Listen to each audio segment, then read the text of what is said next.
नमस्कार, मी कृषी हाटे 7वी अ मधून तुमच्या समोर एक स्वच्छता अभियान याबद्दल माझा अनुभव सांगणार आहे। 12 ऑगस्ट रोजी मी आणि माझे बाबा सकाळी 7 वाजता शाळेस निघालो। आम्ही 13 मजल्यावर राहतो म्हणून मी लिफ्टला कॉल करायला गेलो तर आमच्या लिफ्ट दोन्ही बंद होत्या। आम्ही घाईघाईने जिने उतरू लागलो। बऱ्याच मजल्यांवर खूप कचरा होता, जसे रेनोव्हेशन मध्ये वापरले जाणाऱ्या रेती, सिमेंट, लाकडी फर्निचर, न वापरात असलेल्या सायकली, चपला व कुंड्या होत्या।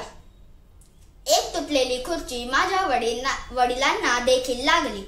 आम्ही कसे बसे तरी तळमजल्याला आलो। मात्र माझ्या मनात एकच विचार घोळत होता की जर का बिल्डिंग मध्ये काही वाईट प्रसंग घडला व इमर्जन्सी मध्ये लोकांना जिने उतरावे लागले तर लोकांचे किती हाल होतील। रात्री माझ्या दादा सोबत याविषयी चर्चा केली व त्याने आमच्या सोसायटी ग्रुपवर मेसेज केला।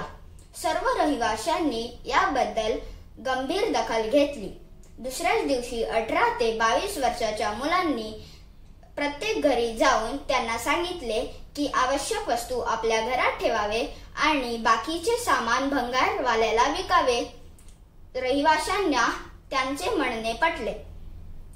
न वापरात असलेल्या सायकली गरीब मुलांना दिल्या गेल्या होत्या।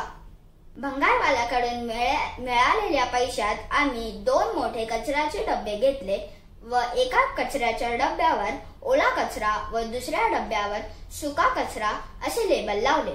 15 ऑगस्ट रोजी आम्ही सर्व मुलांचे कौतुक केले व सगळ्यांनी एकमुखी आश्वासन केले की जर का आपण घर व आपले सोसायटी स्वच्छ ठेवले तर आपण आपले परिसर पण स्वच्छ ठेवू शकतो व हे आपल्याला आपले भारत स्वच्छ ठेवण्यात मदत करेल। जय हिंद, धन्यवाद।